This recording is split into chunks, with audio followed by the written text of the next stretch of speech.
When two people get married, they want to create a celebration that reflects who they are. The location, the music, the cake itself can be a representation of their love for each other, even if that means straying a bit from the traditional. Before we begin, make sure you smash that like button, subscribe to our channel, and click the notification bell for more amazing videos.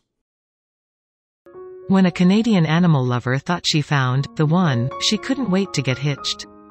Life is short, after all, which is lesson she learned after a serious setback in her youth. But when it came time to tie the knot for good, photographers caught her running away from the altar as fast as possible, and for a good reason. Everyone who knows Carla Riley will tell you that she is an animal lover. When she was little, she loved pets and petting zoos, and as an adult, she dedicated her life to rescuing any creature in need of a little TLC.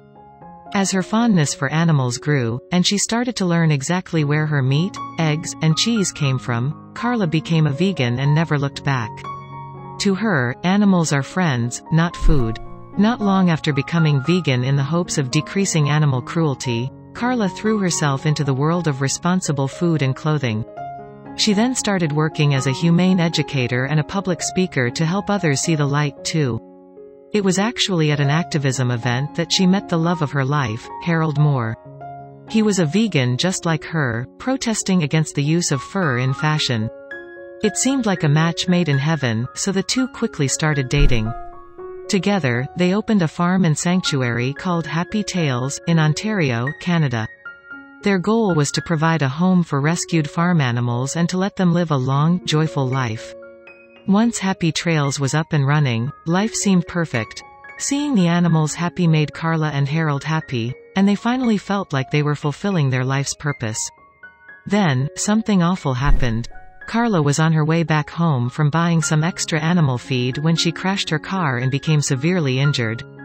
After a stint in the hospital, she was finally allowed to go home, but she wasn't fine at all. Not only would she likely have lifelong damage to her back, but she also needed bed rest for weeks and couldn't work on the farm. When you are a caregiver to so many lives, it's not like you can just pick up and leave, she said. They rely on you for everything. When she finally started to feel better, she immediately wanted to return to work. She couldn't do much, but she just wanted to be with her beloved creatures. I spent hours with the animals as it's eased my pain and helped me along my path to recovery, she said. Then, the family made the local news when they rescued a Siamese cat who had been found wandering the street with a broken pelvis. At first, Kitty was terrified of everyone, but then she suddenly started bonding with Carla's newborn baby. One of the greatest feelings is when you watch an animal get past the pain and move forward, Carla said. It's a very special moment. It's a moment where they take a chance on the humans in their life. Considering all the happiness and hurt the family had been through that year, they realized that life was short, and there was only one thing left to do. Carla and Harold would get married because they never wanted to be without each other. Of course, the nuptials were held at Happy Tales. The sanctuary gave me peace and healing, and it's where we helped heal others, Carla said.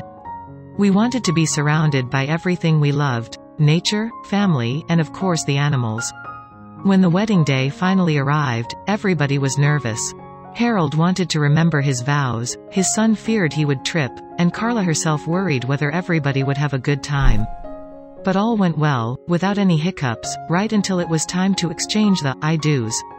As Carla and Harold promised to love each other forever, they put on their wedding rings and kissed, but before they could celebrate, Carla did something unexpected. As if a shot had been fired, the bride ran away in a hurry, leaving her husband standing at the altar. Dragging her white wedding dress through the mud, she sprinted through one enclosure after the other. Of course, each and every one of her guests was shocked at this sudden, inexplicable behavior. Had Carla changed her mind? Was there an emergency happening? Was she just overwhelmed with emotion? No. As it turned out, all Carla wanted to do was make sure her animals were fed and happy. I didn't think twice about going down to check on everybody, and even feeding them in my wedding dress. Luckily Harold was aware of Carla's priorities and joined her in the feeding. We had our honeymoon here, Carla said. We couldn't think of a better place to share our love for each other. It seems that it was always meant to be. Afterward, the two shared their first dance as husband and wife together, and with a bunch of their pets. Their love for animals is what brought them together, and their love for each other kept their flame alive. Of course, a common interest, or rather a common passion, can unite people all over the world. For example, two people in Russia made a similar decision to Carla and Harold's, but it didn't come quite so easy for them. For 6 years, Daria Pushkavera dedicated herself to the film and TV industry of Moscow, working one production after another. The daily grind was really wearing her down. "I was proud of my work," she said, "but my entire movie production life resulted in being exhausted, working 15-hour shifts without a day off for 2 weeks at a time." Knowing she couldn't keep this up forever, Daria took her eye for visual media in a new direction. Taking every penny she had saved, she invested in cameras and master classes in order to become a photographer. She studied, worked hard, and eventually broke through in the business, but there were complications. "I became a photographer because I wanted to reduce the intensity of my life, but ended up in the same place. Once again I gave myself no breaks, I shut myself away at work, and the only joy I had came from producing impressive photos." Even when Daria became one of Moscow's top 5 wedding photographers, it still wasn't enough to satisfy her own cravings for success. "I realized that I was a workaholic," she said, always preferring doing or creating something to any form of relaxation.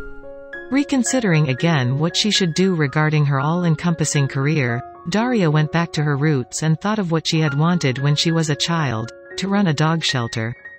Unfortunately, she had never had a dog in her life.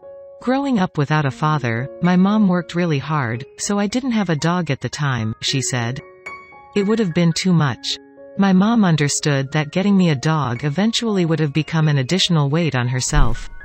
However, she did the best she could to help any dogs in need once she grew up and started earning paychecks. I donated and volunteered, finding dogs therapy, accommodation, and funds. I had little free time then, so this was the best I could do." One day, she learned about a one-eyed shelter pup who needed 10,000 rubles, $150, to visit the ophthalmologist. Daria donated the money for the dog's treatment, but there was no one to take the pup to the appointment, so she volunteered herself. "At that point, everything became clear and simple," she said. "The owner of the shelter came and placed the flea-ridden furball onto my lap while I was sitting in the car on the way to the doctor. I looked at her asking, 'Is this a puppy?' Soon after that, Daria and her husband began adopting dogs left and right. By the time they were ready to take in their 7th dog, they were definitely up for a challenge and decided to adopt a troubled pooch that would have otherwise been put down. It growled at them, fought with their other dogs, and tore up their apartment every day. As it turned out, it had a craniocerebral trauma, meaning it would never get better. Daria had a decision to make: get rid of the dog or uproot their lives to accommodate it? Without a single doubt, they took out 2 loans and bought a country house 160 kilometers, 100 miles, away from Moscow and moved out there with their dogs. They rapidly built 6 enclosures for the rescue dogs and dove right into their new lives. I know there are few who'd take in troubled dogs, and even fewer who'd move to the countryside to take care of them, but we've said goodbye to a comfortable life and are fine with it. I finally feel like I'm not wasting my life, but spending my time meaningfully.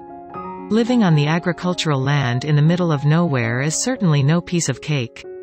4 years after settling in, Daria and her husband finally have hot water and regular plumbing. For them, the dogs always come first, so there is little money for human comfort. It's been a while since they stopped looking for new dogs, as people are actually sending tips or even bringing them to the farm. By March of 2019, the couple has cared for over 100 dogs, and it didn't stop there. "Once, I came across a girl volunteer and we became good friends," Daria said. "We were just chatting when she said, 'Well, my foxes.' I interrupted her. 'Wait a minute,' I said. 'Foxes?' To prevent them from becoming fur coats, Daria began rescuing foxes as well. In fact, once she started looking into foxes, it wasn't long before she found a family of raccoons that were injured and needed a home as well. No creature would be turned away, but both the financial and physical burdens were getting heavier and heavier. In order to compensate for the growing number of furry friends, Daria hired 2 employees to help with day-to-day tasks. This included getting up at the crack of dawn, feeding the animals, cleaning the grounds, look after their health, and much more. With the costs adding up, Daria had no choice but to go back to work. She freelanced as a photo retoucher, but without going back to her workaholic ways. Still, there was no budget for their own luxuries. "Good thing we don't need a lot of that," she said. "The rest of the money comes from friends who help raise funds and supplies. Even strangers lend a hand as well. I am eternally grateful to them," Daria said. "We don't have any sponsors, and we don't expect any of them. My principle of living with animals is that they're your responsibility. At some point, Daria's farm may have to stop taking in animals in need or start giving them new homes, but it's not something she wants to consider at the moment. We are not a shelter. We devote our lives to our dogs and don't want to give them away." It seems that this artist with a heart of gold has finally found her calling. "I'm helping these animals and am sincerely enjoying it," she said. "I know I can take responsibility in taking care of them, giving them space, food, and love.